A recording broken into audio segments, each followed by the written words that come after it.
அனைவருக்கும் வணக்கம்.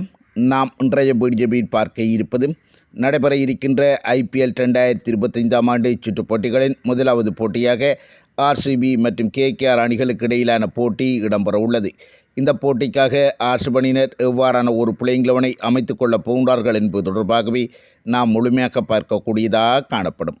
அதன் அடிப்படையில் பார்க்கின்ற சந்தர்ப்பத்தில் RCB அணியினுடைய தொடக்க வீரர்களாக விராட் கோலி மற்றும் பிலிப் சால்ட் ஆகிய 2 வீரர்களும் களமிறக்கிக் கொள்ளப்பட உள்ளார்கள். இதிலே விராட் கோலி அவர்கள் தொடர்ச்சியாக தொடக்க வீரராக களமிறங்கி RCB அணியினருக்கு மிகச்சிறந்த பெறுபர்களை பெற்றுக் கொடுத்த வீரராக அமைந்திருக்கின்றார்.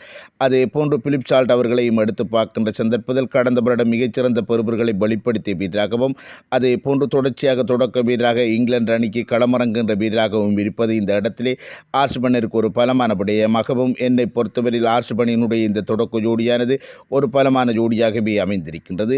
அதனை அடுத்து 3ஆம் இலக்க வீரராக அணித்தலைவர் ராஜத் படிட்டார், 4ஆம் இலக்க வீரராக ஜிதேஷ் சர்மா என தொடர்ச்சியாக 2 இந்திய வீரர்களை களமிறக்கிக் கொள்ளப் போகிறார்கள்.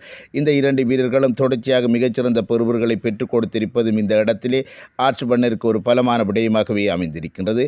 அடுத்து 5ஆம் இலக்க வீரராக வெளிநாட்டு சகலதுறை வீரரான லைம் லிவிங்ஸ்டன் மற்றும் 6ஆம் இலக்க வீரராக டிம் டேவிட் என 2 வெளிநாட்டு சகலதுறை வீரர்களை ஒருமித்ததாகவே களமிறக்கிக் கொள்ளப் போகின்றார்கள். அவர்களும் மிகச்சிறந்த துடுப்பாட்ட பெறுபர்களை அதிரடியாக வெளிப்படுத்துகின்ற வீரர்களாக இருப்பது இந்த இடத்திலே RCB அணியினருக்கு மேலும் ஒரு வாய்ப்பினை அதிகரித்திருக்கின்றது. அடுத்து 7ஆம் இலக்க வீரராக இந்திய சகலதுறை வீரரான குர்னல் பாண்டியா அவர்களை களமிறக்கிக் கொள்ளப் போகின்றார்கள். அவர் மிகச்சிறந்த ஒரு துடுப்பாட்ட வீரராகவும் அதே போன்று மிகச்சிறந்த சுழற்பந்து வீச்சாளராகவும் இருப்பது இந்த இடத்தில் RCB அணியினருக்கு மேலும் ஒரு வாய்ப்பினை அதிகரித்திருக்கின்றது. அதன் அடிப்படையில் பார்க்கின்ற சந்தர்ப்பத்தில் இந்த 7 வரையான வீரர்கள் துடுப்படுத்த ஆடக்கூடிய வீரர்களாக அமைந்திருப்பதும் அதிலே Krunal Pandya, Tim David, Liam Livingstone ஆகிய 3 வீரர்களும் சகலதுறை வீரர்களாக இருப்பதும் இந்த RCB அணியினுடைய துடுப்பாட்டத்துறை பந்துவீச்சுத்துறை என்பவற்றை பலப்படுத்தியிருக்கின்றது.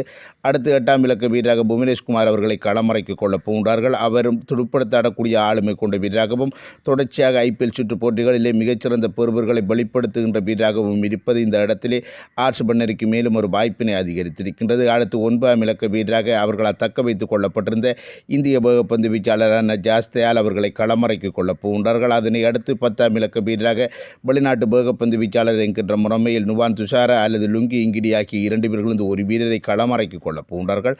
மற்றும் 12ஆம் இலக்க வீரராக சுயாஸ் சர்மா அவர்களை களமிறக்கிக் கொள்ளப் போகின்றார்கள்.